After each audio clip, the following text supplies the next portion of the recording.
నిజామాబాద్ జిల్లా బోధన్ పట్టణంలోని శ్రీ విజయసాయి జూనియర్ కళాశాల, శ్రీ షిరిడి సాయి మహిళా జూనియర్ కళాశాల, నారాయణ పాఠశాలలో విద్యార్థుల వీడుకోలు కార్యక్రమానికి డిఐఈఓ రఘురాం, ఎంఈఓ నాగనాథ్ ముఖ్య అతిథులుగా హాజరయ్యారు. ఈ సందర్భంగా వారు మాట్లాడుతూ విద్యార్థులు క్రమశిక్షణతో మెలగాలని, కష్టంతో కాకుండా ఇష్టంతో చదవాలని, రానున్న 10వ తరగతి ఇంటర్ పరీక్షలలో విద్యార్థులు మంచి ఉత్తీర్ణత సాధించి గురువులకు, తల్లిదండ్రులకు మంచి పేరు ప్రఖ్యాతలు తీసుకురావాలని కోరారు. ఈ కార్యక్రమంలో కళాశాల, పాఠశాల కరెస్పాండెంట్ సుబ్బారావు, పాఠశాల ప్రిన్సిపల్ శ్రీకాంత్, హనుమంతరావు, వేణు, అధ్యాపక బృందం, విద్యార్థులు, వారి తల్లిదండ్రులు పాల్గొన్నారు.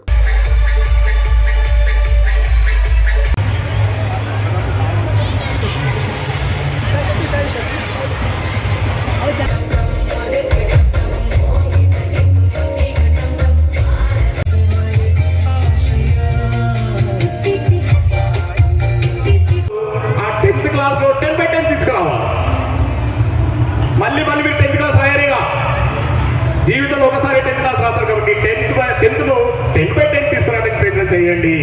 మళ్ళీ ఈ అవకాశం దొరకదు మీకు. కాబట్టి అందరూ కూడా కష్టపడి మంచి 10/10 తీసుకురావడానికి ప్రయత్నం చేయండి. మళ్ళీ ఇంటర్మీడియట్ వాళ్ళు కూడా నేను 10th క్లాస్ రిజల్ట్ చెప్పబోతున్నాను. ఏంటంటే 10th క్లాస్ అయిన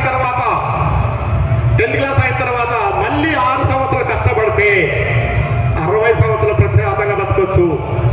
6 సంవత్సరాలు మీరు కష్టపడితే 60 సంవత్సరాలు ప్రశాంతంగా బతకొచ్చు. ఒకవేళ 6 సంవత్సరాలు మీరు కష్టపడకపోతే. మరిన్ని అప్డేట్స్ కోసం మా ఛానల్ని సబ్స్క్రైబ్ చేయండి.